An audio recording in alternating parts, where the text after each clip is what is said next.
सभी को राधे राधे, जय श्री कृष्णा। विनी वॉयस में एक बार फिर स्वागत है आप सभी का।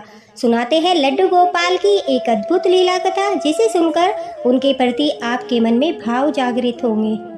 दोस्तों, हमारे समाज में आज भी कई लोगों की सोच जो है वो काफ़ी छोटी है। कहने को तो हम चांद पर पहुंच गए, लेकिन हमारे समाज में अभी भी कुछ ऐसे लोग हैं जिनकी सोच काफ़ी छोटी है और वो अपनी सोच के हिसाब से ही हर व्यक्ति को जज करते हैं। आज की यह लीला कथा हमारे साथ रेखा जी ने शेयर की है। रेखा जी दिल्ली आनंद विहार में रहती है। उन्होंने हमारे साथ यह लीला कथा शेयर की, जिससे हमें यह ज्ञान होगा कि लड्डू गोपाल जो है वो कभी भी अपने भक्तों को निराश नहीं करते, और जब हम उन पर निस्वार्थ भाव से विश्वास करते हैं, उन्हें समर्पण भाव से उनकी सेवा करते हैं, तो वह अपने भक्तों की अवश्य ही सुनते हैं, चाहे समाज में हमें लोग कुछ भी कहे। रेखा जी कहती है कि मेरी शादी के बाद जब मैं दिल्ली आई तो आते ही मेरी सासू माँ ने मुझे छोटे से बाल गोपाल लड्डू गोपाल गृह प्रवेश वाले दिन गोदी में दिए और कहा कि बहू, मैं इन लड्डू गोपाल की सेवा करती हूँ और आज से इनकी जिम्मेदारी तेरी है। बाल गोपाल की कृपा तुझ पर बनी रहे, मेरे बेटे पर बनी रहे। इसी आशीर्वाद के साथ मैं ठाकुर जी तुम्हें सौंपती हूँ। रेखा जी कहती है कि बाल गोपाल को हाथों में लेकर उनके दर्शन पाकर मैं धन्य हो गई। घर में आते ही मुझे ठाकुर जी की सेवा मिल गई। इससे बड़ा सौभाग्य और क्या हो सकता है। रेखा जी कहती है कि मेरी सासू माँ, मेरे ससुर जी, मेरे हस्बैंड और एक मेरा देवर, हम फैमिली में 4 मेंबर थे। लड्डू गोपाल सहित हम 5 मेंबर थे। हम लड्डू गोपाल को जो है अपने मुखिया मानते हैं, ठाकुर जी मानते हैं, लेकिन मैंने उनकी पुत्र रूप में सेवा करना शुरू किया।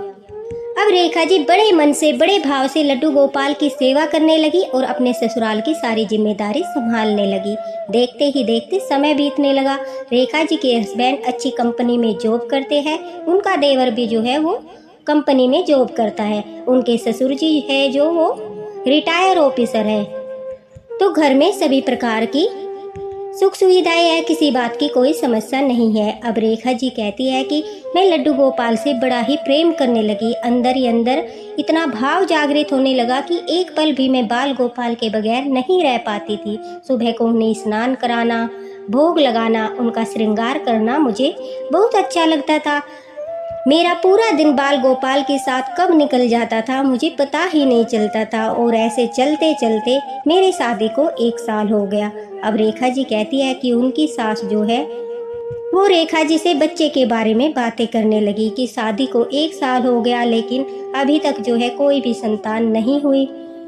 मुझे अपने पोते का मुख देखना है, हमारे घर का वारिस कब आएगा। इस तरह की जो है भावनाएं उनकी सास के मन में आने लगी और वह रेखा जी से आए दिन बच्चे के बारे में बातें करने लगी। रेखा जी कहती है कि मुझे कोई प्रॉब्लम नहीं थी, लेकिन जब तक ठाकुर जी की मर्जी न हो तब तक कोई क्या कर सकता है। काफ़ी कोशिश के बाद भी जो है मेरी गोद नहीं भर रही थी, शायद सही समय नहीं आया था। अब ऐसा होते होते मेरी शादी को 2 साल हो गया। रेखा जी कहती है कि अब घर में जो है देवर की शादी की बात चलने लगी और उनकी सास जो है रेखा जी से उखड़ी उखड़ी रहने लगी। बात बात पर कहती कि पता नहीं ठाकुर जी की कृपा क्यों नहीं हो रही, तुम अच्छे से सेवा तो कर रही हो ना, तुम भाव से सेवा तो कर रही हो ना। तरह तरह के सवाल वो रेखा जी से करने लगी। रेखा जी कहती है कि लड्डू गोपाल में तो मेरे प्राण बसते थे, उनके बगैर न मैं खाना खाती थी और उन्हें विश्राम कराए बगैर न मुझे नींद आती थी। मैं बाल गोपाल लड्डू गोपाल से बड़ा ही प्रेम करती थी, लेकिन अपने सासू माँ को अपने भाव कैसे दिखाऊं। अब संतान नहीं हो रही थी, उसमें मेरी क्या गलती है। उससे मेरे भाव को वह जज करने लगी कि मैं लड्डू गोपाल की जो है सेवा भाव से नहीं कर रही, इसलिए ठाकुर जी मुझे संतान सुख नहीं दे रहे। अब उनके देवर की शादी हो जाती है। रेखा जी कहती है कि मेरे देवर की शादी हो जाती है।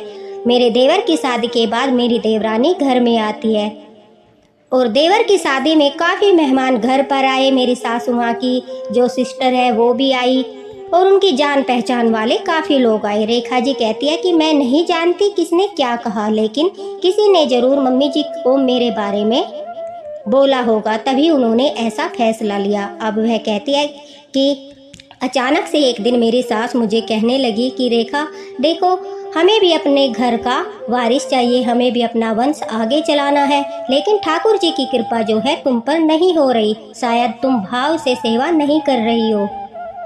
मैं चाहती हूँ कि तुम लड्डू गोपाल को जो है छोटी को सौंप दो। आज से वही लड्डू गोपाल की सेवा करेगी। शायद उस पर लड्डू गोपाल की कृपा हो जाए, हमारे घर का वारिस जो है वो जल्दी से हमारे घर आ जाए। अब रेखा जी कहती है कि यह सुनते ही उनकी आंखों में आंसू आ गए कि एक बच्चा न होने की वजह से किस प्रकार से उनकी सास जो है उन्हें जज कर रही है कि वो भाव से सेवा नहीं करती, जबकि ठाकुर जी तो सब कुछ जानते थे, वो तो अंतर्यामी है। अब रेखा जी जो है अपने सास को समझाती है कि मम्मी जी इसमें मेरा कोई दोष नहीं है, और जब समय आएगा तो लड्डू गोपाल मेरे भी अवश्य सुनेंगे, और मैं क्या मना कर रही हूँ, छोटी भी मेरे साथ लड्डू गोपाल की सेवा कर ले, लेकिन मैं लड्डू गोपाल को अपने से दूर नहीं कर सकती, मुझे भी इनकी सेवा करने दीजिए। यह कहकर जो है रेखा जी रोने लगती है। लेकिन उनकी सास के तो जो है न जाने किसने कान भर चुके थे। अब वह बार बार यही हट कर रही थी कि नहीं, तुमने 2 साल सेवा कर ली, अब मैं चाहती हूँ छोटी बहू सेवा करे। ठाकुर जी की कृपा होगी तो हमें अपने घर का वारिस मिलेगा, हमारा वंश आगे बढ़ेगा। और आज के समाज में कुछ भी हो जाए, दोष एक औरत को ही दिया जाता है। कभी भी कोई यह नहीं सोचता कि संतान न होने के पीछे सिर्फ औरत का ही हाथ नहीं होता, उसमें उनके पति का भी कोई कारण हो सकता है। लेकिन हमारे समाज में जो है औरत को ही तरह तरह के नाम दिए जाते हैं, ऐसे कटु शब्द बोल दिए जाते हैं कि उनका मन दुखता है। रेखा जी कहती है कि उनकी सास ने बोलते बोलते वो शब्द उन्हें बोल दिया जो उन्हें सुनने में अच्छा नहीं लगा, और उस शब्द ने उन्हें अंदर से बिल्कुल झकझोर दिया। अब वह कहती है कि बिना बहस किए उन्होंने कहा कि ठीक है, आप अगर चाहती हो लड्डू गोपाल की सेवा मैं न करूं, मेरी देवरानी करे तो मुझे कोई आपत्ति नहीं है। अब रेखा जी कहती है कि मेरा मन बड़ा ही दुखी हुआ, मैं बड़ी ही परेशान हुई, लेकिन लड्डू गोपाल की सेवा अब उनकी देवरानी करने लगी।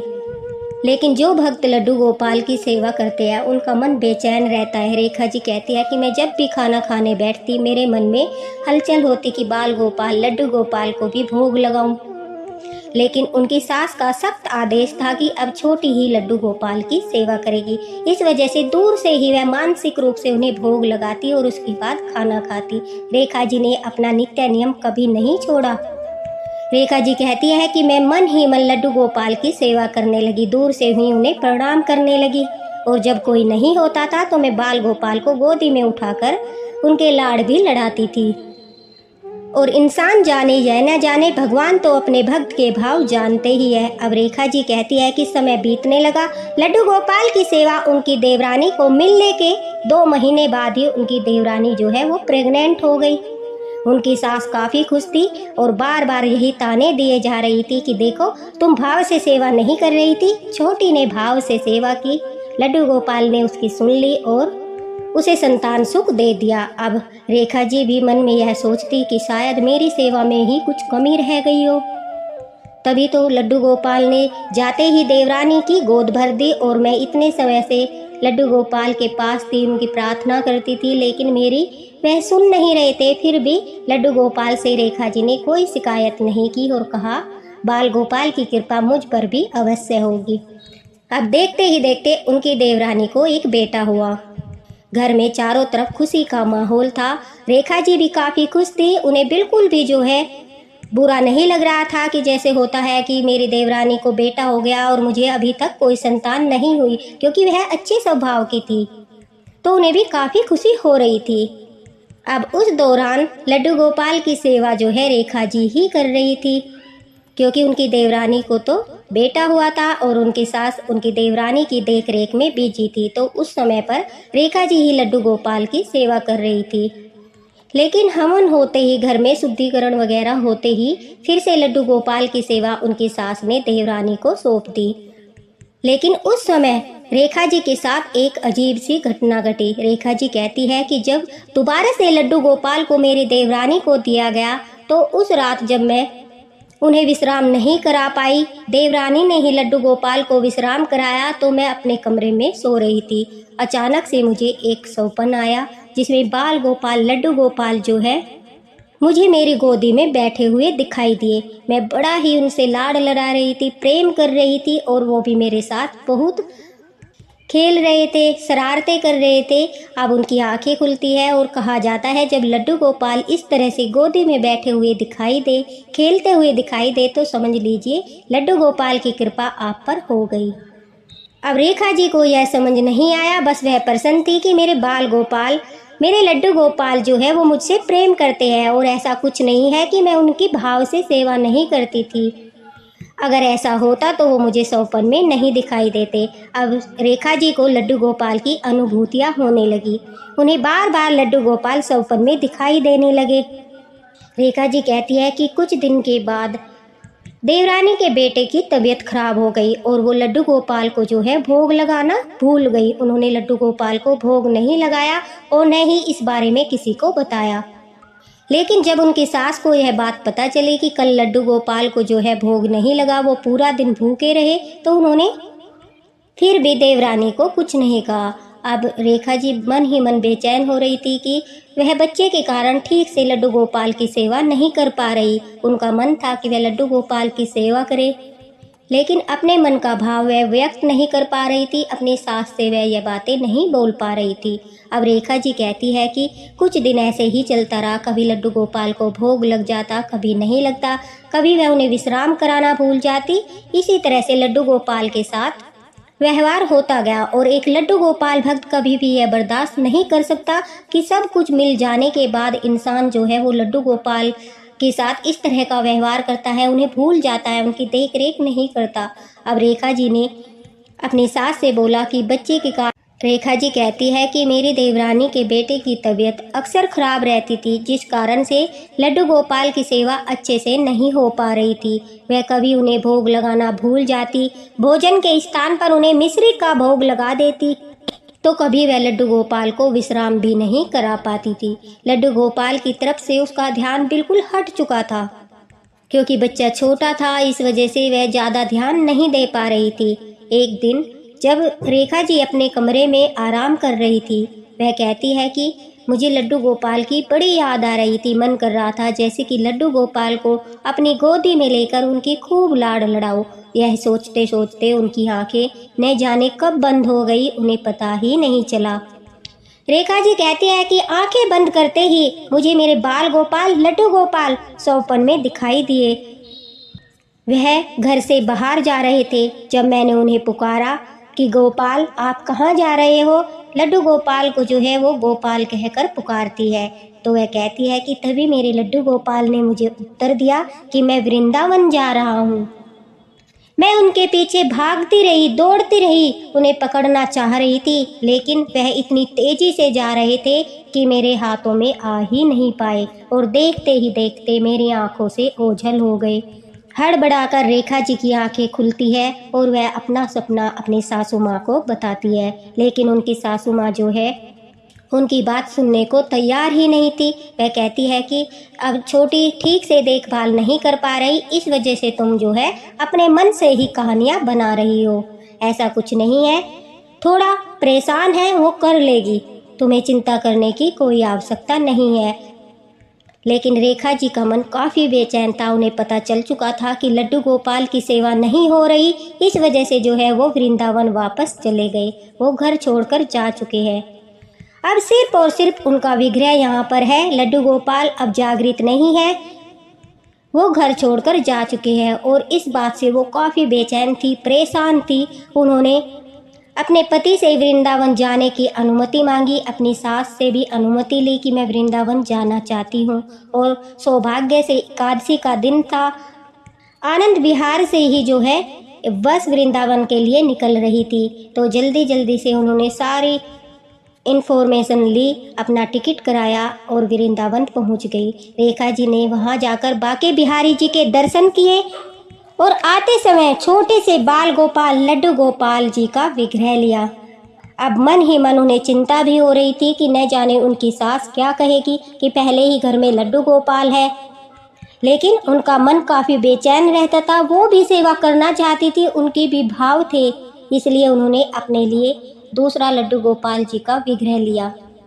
और जब घर आई तो कहती है कि उनकी सास ने उन्हें काफ़ी सुनाया, लेकिन उन्होंने बोल दिया कि मेरा भी मन है लड्डू गोपाल की सेवा करूं, लेकिन आप मुझे लड्डू गोपाल की सेवा नहीं करने देती। अब मैं छोटा सा विग्रह लेकर आई हूँ, मैं बाल गोपाल की सेवा करूँगी। रेखा जी को लग रहा था जैसे कि लड्डू गोपाल जो है वो वृंदावन जा चुके थे, अब वह वापस से उन्हें घर में लेकर आई है।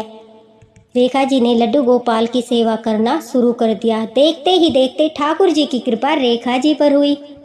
रेखा जी जो है वो प्रेग्नेंट हो गई। अब उनकी सास का भी मुंह बंद हो चुका था, जो हमेशा कहती थी कि तुम भाव से सेवा नहीं करती। अब उनके पास भी कोई शब्द नहीं थे। थोड़े समय के बाद रेखा जी ने जुड़वा बेटों को जन्म दिया। देखिए, एक लड्डू गोपाल उनके घर में पहले से मौजूद थे और दूसरे लड्डू गोपाल रेखा जी स्वयं लेकर आई थी। तो रेखा जी कहती है, मैंने जुड़वा बेटों को जन्म दिया, मुझे लगा जैसे दोनों लड्डू गोपाल मेरे पुत्र रूप में आ गए हो। अब उनकी सास काफ़ी खुश थी और ठाकुर जी ने उनका मुंह भी बंद कर दिया था। उन्हें दिखा दिया था कि रेखा जी पूरे भाव से लड्डू गोपाल की सेवा करती थी, लेकिन समय आने पर ही सब कुछ मिलता है। ठाकुर जी की कृपा अवश्य होती है। वह अगर हमें कुछ दे नहीं रहे, हमें उनसे कुछ चाहिए, तो हमें निराश नहीं होना चाहिए, थोड़ा सब्र करना चाहिए, क्योंकि जब वह देते हैं तो हमें इतना देते हैं कि हमारी झोली भी छोटी पड़ जाती है। लड्डू गोपाल बाके बिहारी जी का बाल स्वरूप है, और जब हम भाव से, समर्पण भाव से उनसे जुड़ते हैं, उनकी सेवा करते हैं, तो वो भी अपने भक्तों को निराश नहीं करते। वह पहले अपने भक्तों की परीक्षा लेते हैं, और जब हम परीक्षा में सफल हो जाते हैं तो हमारे बिहारी जी, हमारे ठाकुर जी अपने भक्तों के हर संकट को हर लेते हैं। जिस प्रकार से रेखा जी के सारे दुख दर्द उन्होंने दूर कर दिए और एक नहीं बल्कि दो दो बेटों की माँ बनने का उन्हें सुख प्रदान किया। उनकी सासू माँ का भ्रम भी टूट चुका था, जो वह कहती थी कि रेखा जी लड्डू गोपाल की सेवा भाव से नहीं करती, इस वजह से उन्हें संतान नहीं हो रही।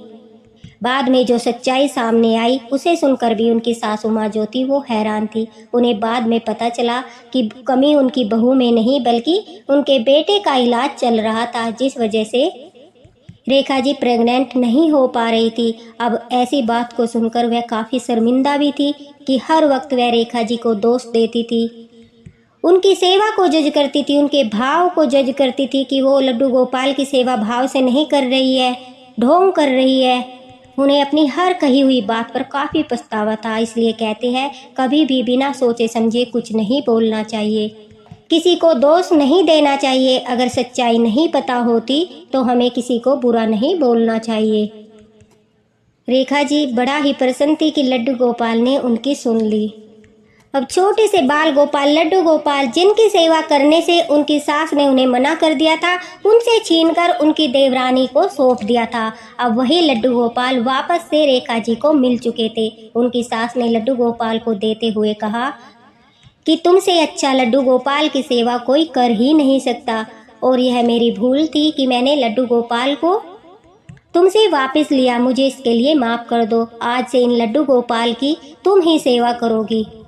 रेखा जी कहती है कि जो मेरे साथ हुआ वह मैं नहीं चाहती थी मेरी देवरानी के साथ भी हो। मैंने कहा नहीं, हम दोनों मिलकर लड्डू गोपाल की सेवा करेंगे, और उनके इस फैसले से परिवार काफ़ी खुश था। उनकी देवरानी भी काफ़ी खुश थी।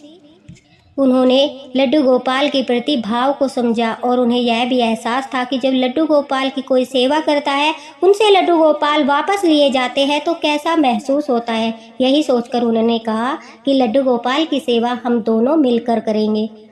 आज लड्डू गोपाल की सेवा उनके घर में पूरा परिवार करता है, सब हंसी खुशी रहते हैं। दोनों बाल गोपाल की सेवा बड़े ही अच्छे तरीके से हो रही है, और रेखा जी कहती है कि बिहारी जी की कृपा, ठाकुर जी की कृपा जो है हमारे परिवार पर है। बस वह हम लोगों तक यही संदेश पहुंचाना चाहती है कि अगर हमारे जीवन में कोई कष्ट है, अगर हमें कुछ सुख प्राप्त नहीं हो रहा, तो इसका मतलब यह नहीं कि हम लड्डू गोपाल की सेवा भाव से नहीं कर रहे। इसका यह मतलब है कि अभी वह समय नहीं आया। ठाकुर जी स्वयं अपने भक्तों की झोलियाँ भरते हैं, लेकिन समय आने पर थोड़ा सा हमें सब्र करना चाहिए, ठाकुर जी पर विश्वास करना चाहिए, उन पर श्रद्धा रखनी चाहिए, और फिर देखना हमारे घर में, हमारे जीवन में खुशियाँ अवश्य ही आएगी। इसी के साथ राधे राधे, जय श्री कृष्णा। रेखा जी का बहुत बहुत धन्यवाद, इतनी प्यारी लीला कथा उन्होंने हमारे साथ शेयर की। दोस्तों, अगर आप भी कोई लीला कथा शेयर करना चाहते हो तो हमें फेसबुक पर शेयर कर सकते हो। मैंने लिंक जो है डिस्क्रिप्शन बॉक्स में दे दिया है। राधे